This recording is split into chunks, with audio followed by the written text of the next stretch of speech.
नमस्कार, आपका स्वागत है। जब भी हम पुराने राजवंशों के बारे में सोचते हैं तो दिमाग में क्या आता है? जाहिर है बड़े बड़े युद्ध, विशाल साम्राज्य और राजाओं की कहानियां। लेकिन कुछ विरासतें तलवार से नहीं, छेनी हथौड़े से लिखी जाती हैं। आज हम ऐसी ही एक कहानी की गहराई में उतर रहे हैं, पल्लव राजवंश की, जिन्होंने आप कह सकती हैं पत्थरों में कविता गढ़ी। बिल्कुल। तो आज की हमारी पड़ताल का विषय है पल्लव मंदिर वास्तुकला का विकास। और ये सिर्फ कोई आर्किटेक्चर की क्लास नहीं है, बल्कि ये समझने की कोशिश है कि कैसे कुछ 100 सालों में मंदिर बनाने की कला पूरी तरह से बदल गई। हाँ। हम देखेंगे कि कैसे चट्टानों के अंदर गुफाएं बनाने से शुरू हुआ सफर आसमान छूते विशाल मंदिर बनाने तक पहुंचा। हमारे पास जो ऐतिहासिक जानकारी है वो इस विकास के 4 अलग-अलग चरणों को दिखाती है। तो आज का मिशन इन चरणों को समझना है और ये देखना है कि हर बदलाव के पीछे सोच क्या थी। चलिए इस शानदार सफर को शुरू करते हैं। बिल्कुल। और ये समझना बहुत जरूरी है कि ये सिर्फ बिल्डिंग बनाने के तरीकों का विकास नहीं है। हर पत्थर, हर स्तंभ उस दौर के समाज का आईना है। अच्छा। ये हमें बताता है कि उस समय के शासकों की महत्वाकांक्षाएं कैसे बढ़ रही थी, उनकी तकनीक कितनी आगे बढ़ रही थी और यहाँ तक कि उनकी धार्मिक मान्यताएं भी कैसे बदल रही थी। ये पत्थरों के जरिए इंसानी सोच के विकास की कहानी है। कमाल है। तो इस कहानी का पहला अध्याय कहाँ से शुरू होता है? पहला कदम क्या था? देखिए, पहला कदम था महेंद्र शैली। इसका नाम शासक महेंद्र वर्मन प्रथम के नाम पर है, जो लगभग मान लीजिए 7वीं सदी की शुरुआत में थे। यहीं से पल्लव वास्तुकला की नींव पड़ी। ठीक है। तो महेंद्र शैली, इसमें मंदिर कैसे दिखते थे? क्या कुछ खास था इनमें? इनकी सबसे बड़ी खासियत थी इनकी सादगी। ये गुफा मंदिर थे। गुफा मंदिर? हाँ, मतलब कोई इमारत अलग से नहीं बनाई गई थी। कारीगर एक बड़ी सी चट्टान या पहाड़ी को चुनते थे और उसे अंदर से तराशकर खोखला करके मंदिर का आकार दे देते थे। अच्छा, तो कोई ईंट या पत्थर जोड़ा नहीं गया, बल्कि एक ही विशाल चट्टान में से मंदिर को निकाला गया। बिल्कुल सही। इसीलिए यहाँ जोर निर्माण पर नहीं, बल्कि उत्खनन पर था। उत्खनन, एक्सकवेशन। हाँ, कारीगरों का असली कौशल एक ठोस बेजान चट्टान को काटकर उसके अंदर एक पवित्र, इस्तेमाल करने लायक जगह बनाने में था। जरा कल्पना कीजिए उस मेहनत और प्रिसिजन की। और जानकारी ये भी कहती है कि इनमें सजावट अलंकरण लगभग ना के बराबर था। तो सादगी से यही मतलब है। क्या ये कारीगरी की कमी थी या एक सोची समझी डिजाइन चॉइस? ये एक बहुत अच्छा सवाल है। ये कारीगरी की कमी बिल्कुल नहीं थी। ये एक डिजाइन चॉइस थी जो उस समय की जरूरतों और क्षमताओं को दर्शाती थी। अच्छा। उस वक्त का मुख्य उद्देश्य एक फंक्शनल, एक पवित्र स्थान बनाना था। सारा ध्यान ढांचे पर था, उसे संवारने पर नहीं। आप कह सकते हैं कि वे पहले पत्थर को जीतना सीख रहे थे। पत्थर को जीतना? हाँ, एक बार जब आप अपने माध्यम पर काबू पा लेते हैं, उसके बाद ही आप उसे सजाने के बारे में सोचते हैं। ये उस कला का सबसे शुद्ध और आरंभिक रूप था। वाह, पत्थर को जीतना, ये सोचने का एक बिल्कुल नया नजरिया है। तो एक बार जब उन्होंने पत्थर को जीत लिया, उसे काटना और आकार देना सीख लिया, तो अगला कदम क्या था? जाहिर है उसे और सुंदर और जटिल बनाने का रहा होगा। एकदम सही। और यहीं से कहानी में एक जबरदस्त मोड़ आता है। अगला चरण है मामल्य शैली। मामल्य शैली? हाँ, इसका नाम शासक नरसिंह वर्मन प्रथम के नाम पर पड़ा, जिन्हें मामल्ल यानी महान योद्धा की उपाधि मिली थी। और मामल्य शैली का नाम आते ही एक ही जगह दिमाग में आती है, महाबलीपुरम। वहां के जो पंचरथ हैं, क्या वो इसी दौर के हैं? जी हाँ, बिल्कुल। महाबलीपुरम के वो शैलकात रथ और वहां की कई गुफाएं इस शैली का सबसे शानदार उदाहरण हैं। ये पल्लव कला का स्वर्ण युग था। महेंद्र शैली के मुकाबले ये एक बहुत बड़ा कलात्मक उछाल था। एक क्वांटम लीप जैसा? हाँ, बिल्कुल, एक क्वांटम लीप कह सकते हैं। तो ये क्वांटम लीप कैसे था? वो कर क्या रहे थे जो इतना अलग था? देखिए, महेंद्र शैली में वे चट्टान के अंदर काम कर रहे थे, लेकिन मामूल्य शैली में वे पूरी चट्टान को ही एक कलाकृति में बदल रहे थे। अब वे सिर्फ गुफा नहीं बना रहे थे, बल्कि एक ही विशाल चट्टान को बाहर से तराशकर पूरे के पूरे मंदिर बना रहे थे, जिन्हें रथ कहा गया। अच्छा। द्रौपदी रथ, अर्जुन रथ, भीम रथ, ये सब एक ही पत्थर से उकेरे गए हैं। ये तो अविश्वसनीय है। एक विशाल पत्थर को देखकर ये कल्पना करना कि इसके अंदर एक पूरा मंदिर छिपा है और फिर उसे तराश कर बाहर निकालना, इसके लिए किस स्तर की योजना और कौशल की जरूरत पड़ी होगी? यही तो इसकी खासियत है। ये मूर्तिकला और वास्तुकला का एक अद्भुत संगम था। कारीगर अभी भी चट्टान से पत्थर घटा रहे थे, कुछ जोड़ नहीं रहे थे। राइट। लेकिन अब वे जटिल बाहरी आकार, छतें, स्तंभ और मूर्तियां भी बना पा रहे थे। ये दिखाता है कि उनकी कल्पना और उनका इंजीनियरिंग कौशल दोनों ही नई ऊंचाइयों पर पहुंच चुके थे। वे अब सिर्फ जगह नहीं बना रहे थे, वे पत्थर में जान डाल रहे थे। तो अब तक हमने जो भी देखा, चाहे वो गुफा हो या रथ, वो सब घटाने की कला थी, चट्टान से पत्थर निकालना।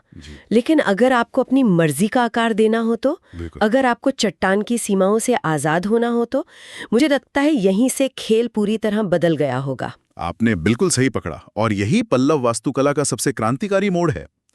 यहां से हम तीसरे चरण में प्रवेश करते हैं, राज सिंह शैली। इसका नाम शासक नरसिंहवर्मन द्वितीय के नाम पर है, जिन्हें राज सिंह भी कहा जाता था।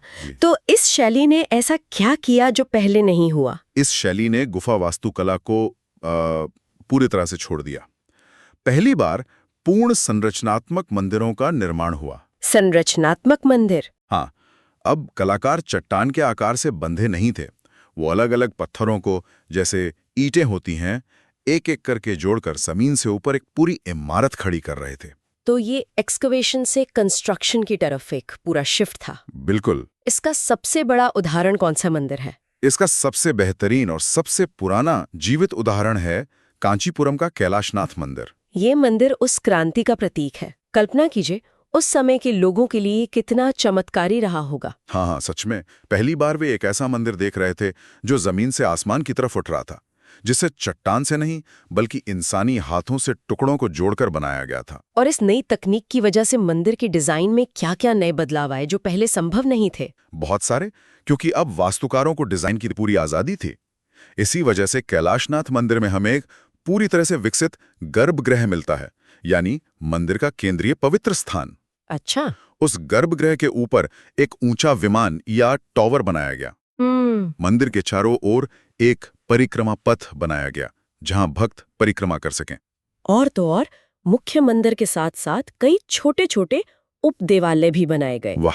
ये एक अकेला मंदिर नहीं था, ये एक पूरा मंदिर परिसर था, एक योजनाबद्ध रचना। तो क्या हम कह सकते हैं कि आज हम दक्षिण भारत में जो विशाल मंदिर परिसर देखते हैं, उनकी नींव इसी राज सिंह शैली में रखी गई थी? 100%। ये एक गेम चेंजर था। महेंद्र और मामल्य शैलियों में वास्तुकार हमेशा चट्टान की दया पर निर्भर थे। वे वही बना सकते थे जो चट्टान उन्हें बनाने की अनुमति देती थी। सही बात है। लेकिन राज सिंह शैली ने उन्हें आजाद कर दिया। इसी आजादी ने भव्य गोपुरम, विशाल मंडप और विस्तृत परिसरों के लिए रास्ता खोला, जो आगे चलकर चोल और विजयनगर साम्राज्यों में और भी विकसित हुए। ये दक्षिण भारतीय मंदिर वास्तुकला का, आप कह सकते हैं, बिग बैंग मोमेंट था। वाह! तो नींव रखी जा चुकी थी, ढांचा तैयार था और वास्तुकारों के पास अब पूरी आजादी थी। इसके बाद क्या हुआ? हमारी कहानी का अंतिम चरण कौन सा है? अरे बदलाव नहीं, बल्कि ये एक स्वाभाविक विकास था। किसी भी कला में आप ये पैटर्न देख सकते हैं। पहले रूप और संरचना पर ध्यान दिया जाता है। जब वो स्थापित हो जाता है और कारीगर उसमें महारत हासिल कर लेते हैं, तो ध्यान अलंकरण और सुंदरता पर चला जाता है। नंदीवर्मन शैली में भी यही हुआ। अच्छा, तो इसका मतलब है कि मंदिर और ज्यादा सजावटी और ज्यादा ऑर्नेट हो गए? बिल्कुल। जो ढांचा राजसिंह शैली में स्थापित हो चुका था, अब उसे और ज्यादा संवारा और सजाया जाने लगा। नक्काशी और भी बारीक और जटिल हो गई, मूर्तियां और ज्यादा सुंदर और भावपूर्ण हो गई। ये उस शिखर का दौर था जहां कलात्मक अभिव्यक्ति अपने चरम पर थी। आप कह सकते हैं कि राजसिंह शैली ने शरीर बनाया और नंदीवर्मन शैली ने उसे गहने पहनाए। बिल्कुल सही कहा। तो अगर हम इस पूरे सफर को एक नज़र में देखें, ये महेंद्र शैली की बेहद सरल चट्टानों के अंदर बनी गुफाओं से शुरू हुआ, फिर ममल शैली के कलात्मक रथों तक पहुंचा, जहां पूरी चट्टान को ही एक मंदिर बना दिया गया। इसके बाद राज सिंह शैली के साथ एक जबरदस्त छलांग लगी, जहां पहली बार संरचनात्मक मंदिर बने, और अंत में हम नंदीवर्मन शैली की विस्तृत और बारीक सजावट तक पहुंचे। जी। और ये सिर्फ तकनीक या स्टाइल बदलने की कहानी नहीं है, ये सोच के विकास की कहानी है। ये दिखाता है कि कैसे पल्लव शासकों और उनके उन गुमनाम कारीगरों ने पीढ़ी दर पीढ़ी अपनी क्षमताओं को बढ़ाया, अपनी सीमाओं को चुनौती दी और जो पहले असंभव लगता था उसे संभव कर दिखाया। बिल्कुल, ये मानव की रचनात्मकता और दृढ़ संकल्प की एक ऐसी मिसाल है जो आज भी उन पत्थरों में जिंदा है। ये वाकई कमाल है। लेकिन मेरे मन में एक सवाल घूम रहा है। पूछिए। आपने बताया कि राज सिंह शैली में चट्टानों को तराशने की कला से संरचनात्मक मंदिर बनाने का जो बदलाव आया वो एक क्रांति थी। हमें ये तो पता है कि क्या बदला और कैसे बदला, लेकिन सवाल ये उठता है कि ये बदलाव क्यों हुआ? क्या ये सिर्फ इसलिए था कि उनके पास बेहतर तकनीक और औजार आ गए थे? ये एक बहुत ही गहरा और महत्वपूर्ण सवाल है और इसका कोई एक सीधा जवाब नहीं है। बेहतर तकनीक निश्चित रूप से एक कारण था, लेकिन कहानी इससे कहीं ज्यादा जटिल है। अच्छा। हमें यह भी सोचना होगा कि क्या उस समय के धार्मिक अनुष्ठानों में कोई ऐसा बड़ा बदलाव आया था जिसके लिए परिक्रमा पथ, कई उपदेवालयों और बड़े अहातों जैसे अधिक जटिल स्थानों की जरूरत पड़ने लगी थी? एक साधारण गुफा अब शायद उन विस्तृत पूजा पाठ के लिए काफी नहीं थी। और शायद इसमें राजाओं की अपनी महत्वाकांक्षा का भी हाथ रहा होगा। बिल्कुल, इसे नजरअंदाज नहीं किया जा सकता। क्या ये सिर्फ बाद के राजाओं की अपने पूर्वजों से ज्यादा भव्य, ज्यादा ऊंचे और ज्यादा स्थायी स्मारक बनाने की इच्छा थी? हाँ, एक तरह की राजनीतिक और कलात्मक प्रतिस्पर्धा। बिल्कुल, ये दिखाने के लिए कि हम अपने पूर्वजों से महान हैं। सच शायद इन सभी कारणों का एक मिश्रण है। ये एक ऐसा सवाल है जो हमें उस युग की प्राथमिकताओं, उनकी आस्था और उनकी महत्वाकांक्षाओं के बारे में और गहराई से सोचने पर मजबूर करता है। और यही इतिहास को इतना दिलचस्प बनाता है।